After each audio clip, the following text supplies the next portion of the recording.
गंग गणपतये नमो नमः। श्रीमद् वाल्मीकि रामायण किष्किंधा कांड 46वां सर्ग। सुग्रीव को श्री रामचंद्र जी को भूमंडल भ्रमण का वृत्तांत बताना। उन समस्त वानर युद्ध पृथ्वी के चले जाने पर श्री रामचंद्र जी ने सुग्रीव से पूछा, तुम समस्त भूमंडलों के स्थानों के परिचय कैसे जानते हो?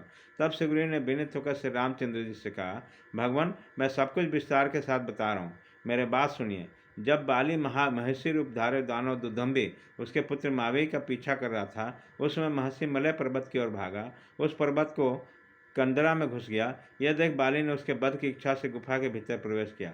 उस समय मैं विनीत भाव से गुफा के द्वार पर खड़ा रहा, किंतु बाली ने मुझे वहीं रख छोड़ा था। परंतु एक बस व्यतीत हो जाने पर भी बाली उसके भीतर से नहीं निकले। तदंतर वेगपूर्वक बहे हुए रक्त की धारा से उसमें सारी गुफा भर गई। यह देखकर मुझे बड़ा विस्मय हुआ। मैं भाई के शोक से व्यतीत हो गया।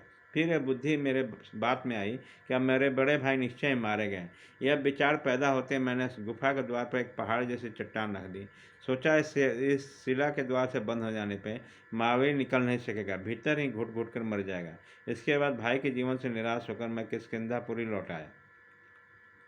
वहाँ विशाल राज्य तथा रोमा सहित तारा को पाकर मित्रों सहित मैं निश्चिंतापूर्वक रहने लगा। तत्पश्चात बानर श्रेष्ठ बाली उस दानव का वध करके आ पहुँचे और उसके आते हैं मैंने भाई के गौरव से भयभीत होकर राज्य वापस दिया। परंतु दुष्टात्मा बाली मुझे मार डालना चाहता था। उसकी सारी इंद्रियां सोचकर व्यतीत हो गई कि यह मुझे मारने के लिए गुफा के द्वार बंद करके भागा है। मैं अपने प्राण रक्षा के लिए मंत्रियों के साथ भागा और बाली मेरा पीछा कर रहा था। बाली मेरे पीछे लगा रहा, मैं जोर जोर कर भागता रहा। उसी समय मैं विभिन्न नदियां, वनों और नगरों को देखे हुए सारे पृथ्वी को गाय की खुरों के भांति मानकर उसके परिक्रमा कर डाली। भागते समय वो पृथ्वी दर्पण और राज चक्र के समान दिखाई दी। तदंतर पूर्व दिशा में जाकर मैंने नाना प्रकार के वृक्ष, कंदराओं सहित रमणीय पर्वत और भांति भांति के सरोवर देखे। वहाँ नाना प्रकार के धातुओं से मंडित उदयाचल तथा अप्सराओं के नित्य निवास स्थान क्षीरोद सागर का भी मैंने दर्शन किया। उसी समय बाली पीछा कर रहे थे तो मैं भागता रहा। प्रभु, जब मैं वहाँ फिर लौट कर आया तब बाली के डर से पुनः सहसा मुझे भागना पड़ा। उस दिशा को छोड़कर मैं दक्षिण दिशा के परिस्थित हुआ, जहाँ बिंद पर्वत और नाना प्रकार के वृक्ष भरे हुए हैं। वहाँ चंदन के वृक्ष जिसकी शोभा बढ़ाते हैं। वृक्षों और पर्वतों के ओट में बारंबार बाली को देखकर मैंने दक्षिण दिशा को छोड़ दिया तथा बाली के खदेड़ने पर पश्चिम दिशा के शरण ली। वहाँ नाना प्रकार के देशों को देखता हुआ मैं गिरिश्रेष्ठ अस्ताचल तक जा पहुँचा। वहाँ पहुँचकर मैं पुनः उत्तर दिशा की ओर भागा। हिमालय पर्वत, हिमालय, मेरु और उत्तम समुद्र तक पहुँचकर जब बाली का पीछा करने का मुझे कहीं शरण नहीं मिली, तब ये परम बुद्धिमान हनुमान जी ने मुझसे बात कही।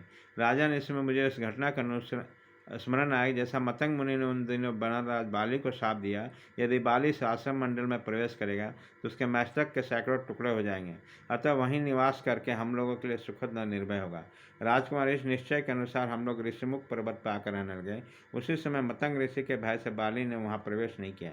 राजन, इस प्रकार मैंने उन दिनों समस्त भूमंडल को प्रत्यक्ष देखा था। उसके बाद ऋषिमुख की गुफा में आया। इस प्रकार श्री वाल्मीकि निर्मित आश्रमान आदि काम किष्किंधा कांड में 46वां सर्ग पूरा हुआ।